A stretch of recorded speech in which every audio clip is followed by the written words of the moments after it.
Bettina is an employee in a printing press company. She owes her office mate a certain amount of money payable in several months. On payday, she was surprised to see that her monthly due to her office mate was deducted from her salary. She is asking whether the deduction from her wages is valid.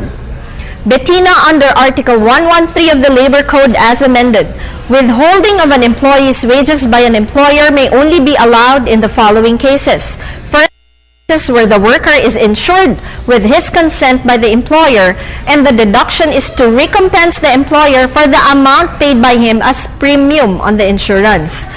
B, or second, for union dues in cases where the right of the worker or his union to check off has been recognized by the employer or authorized in writing by the individual worker concerned. And third, in cases where the employer is authorized by law or regulations issued by the Secretary of Labor. We hope that we were able to shed some light on your query. Please email us at ptv4newscenter@gmail.com.